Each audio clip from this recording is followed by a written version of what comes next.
మంత్రి హోదానే భ్రష్టు పట్టిస్తున్న కొండా సురేఖను కాంగ్రెస్ పార్టీ నుంచి వెంటనే బర్తరఫ్ చేసి కేటీఆర్ కు బహిరంగ క్షమాపణ చెప్పాలని డిమాండ్ చేసిన దాసరి ఉష ఈ రోజు పెద్దపల్లి పట్టణం తెలంగాణ తల్లి విగ్రహం వద్ద మంత్రి కొండా సురేఖ కేటీఆర్ పై చేసిన అనుచిత వ్యాఖ్యలకు నిరసనగా ఆందోళన చేపట్టారు. దాసరి ఉష మాట్లాడుతూ నిన్న ఎంగిలి పువ్వుల బతుకమ్మ వేడుకలు జరుపుకుంటుంటే మంత్రి కొండా సురేఖ కేటీఆర్ ని నోటికి వచ్చినట్టు మాట్లాడడం జరిగింది. మన తెలంగాణ ఎట్లా ముందుకు అభివృద్ధి చెందాలి అనే విషయాలు మాట్లాడాలి కానీ ప్రతిపక్షం నాయకులపైన బురద చల్లడానికి ప్రయత్నిస్తున్నారు. తెలంగాణ మంత్రి హోదాని భ్రష్టు పట్టించే విధంగా కొండా సురేఖ వ్యవహరిస్తున్నారు. కేటీఆర్ పై ఇంకోసారి తప్పుడు మాటలు చెబితే మేము ఊరుకునేది లేదని హెచ్చరించారు. పేదల ఇళ్లను కూలుస్తున్న హైడ్రాకు వ్యతిరేకించిన బీఆర్ఎస్ పార్టీ పోరాటం చేస్తుంటే దాన్ని దారి మళ్లించేందుకే మంత్రి కొండా సురేఖ వ్యాఖ్యలు ఉన్నాయని అన్నారు. ప్రతిపక్ష పార్టీలను అణగదొక్కాలని చూస్తున్నారు. కాంగ్రెస్ పార్టీ అధికారంలోకి వచ్చిన నాటి నుంచి డైవర్షన్ పాలిటిక్స్ ఎక్కువయ్యాయని అన్నారు. ఎన్నికలలో ఇచ్చిన కాంగ్రెస్ పార్టీ ఏ ఒక్కటి నెరవేర్చలేకపోయారు. మోసపూరిత వాగ్దానాలతో అధికారంలోకి వచ్చి ప్రజలను మోసం చేశారని అన్నారు. కాంగ్రెస్ పార్టీని ప్రశ్నిస్తే ప్రతిపక్ష పార్టీలపై కేసులు పెడుతున్నారు. ఈ కార్యక్రమంలో బీఆర్ఎస్ కౌన్సిలర్ లైశెట్టి భిక్షపతి, తెలంగాణ జాగృతి నాయకుడు భూమేష్, బీఆర్ఎస్ కార్యకర్తలు, నాయకులు తదితరులు పాల్గొన్నారు.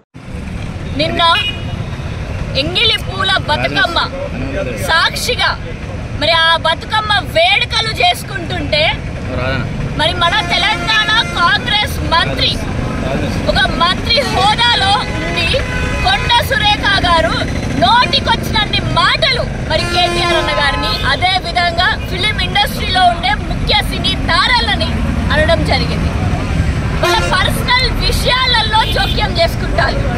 ఎందుకు ఇది? మన తెలంగాణ ముందుకి ఎట్లా అభివృద్ధి చెందాలి అనే విషయాలు మాట్లాడాలి. అది శాత కాకపోతే అసలు ప్రతిపక్షం గురించి, ప్రతిపక్షం మీద ఎట్లా మీరు బురద చల్లే ప్రయత్నం చేస్తున్నారు కాబట్టి కనీసం గదన్న మాట్లాడండి. మరి అది కూడా శాత కాకపోతే ఏదో ఒక జోకర్ పనులు చేసుకుంటా ఈ విధంగా తెలంగాణ మంత్రి హోదానే భ్రష్టు పట్టించే విధంగా మాట్లాడితే మేము ఊరుకుంటామా?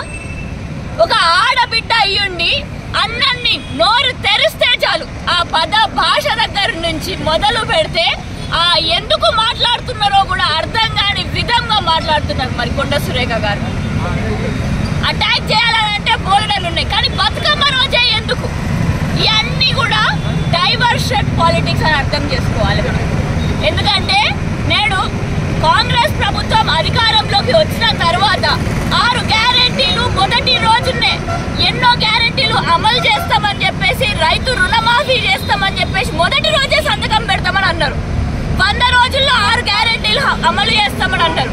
కానీ ఎప్పుడైతే 6 గ్యారెంటీలలో ఒక్క గ్యారెంటీ కూడా శాతగాక అక్కడి నుంచి డైవర్షన్ స్టార్ట్ చేయాలని చెప్పేసి హైడ్రా స్టార్ట్ చేశారు. మరి ఆ హైడ్రాలో బోరుమని ఎంతో మంది మహిళలు, గర్భిణీ స్త్రీలు, చిన్నారులు, చిన్న చిన్న బాలికలు వాళ్ళందరూ కూడా రోడ్ల మీద పడి కన్నీరు గారుస్తా అంటే ఏడకు పోయింది ఈ మహిళా మంత్రి? మరి ఆ హైడ్రా నుంచి కూడా ఆ హైడ్రా హౌస్ మళ్ళా కాంగ్రెస్ పార్టీకి పిచ్చి బూతులు ప్రభుత్వాన్ని కాంగ్రెస్ పార్టీ నాయకులని జనాలు తిడుతున్నారు అని చెప్పి అక్కడి నుంచి ఎట్లా డైవర్షన్ చేయాలని చెప్పేసి ఆలోచిస్తూ మళ్ళీ ఇంకొక నాటకం. బతుకమ్మ చీరలు 2 చీరలు ఇస్తాం, బహుమతులు ఇస్తాం అని చెప్పి కాకమ్మ కబుర్లు చెప్పిళ్ళు. మళ్ళా అదే బతుకమ్మ వచ్చిన తర్వాత మళ్ళా ప్రశ్నిస్తారేమో అని చెప్పేసి చేనేత బిడ్డలకి ఆ చేనేత చీరలు నేయడానికి అవకాశం రాలేదు.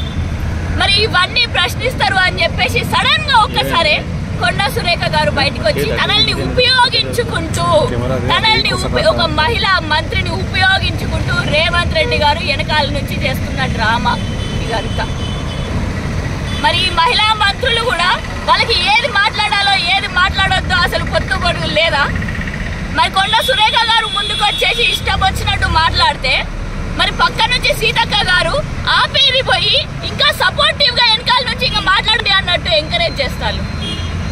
మరి ఈ విధంగా ఇట్లాంటి పదాచారణ వాడుతూ మరి ఒక మహిళ పైన, ఒక కుటుంబం పైన భ్రష్టు పట్టించే విధంగా మాట్లాడితే, వాళ్ళ పరువు నష్టం జరిగే విధంగా మాట్లాడితే పరువు పోయేది వాళ్ళది కాదు. నేడు పరువు పోయింది కొండా సురేఖ అక్క మీదే పరువు పోయింది. ఇంత పెద్ద హోదాలో ఉండి ఇట్లాంటి పదభాష ఉపయోగించినందుకు మీ పైనే మీకే పరువు పోయింది.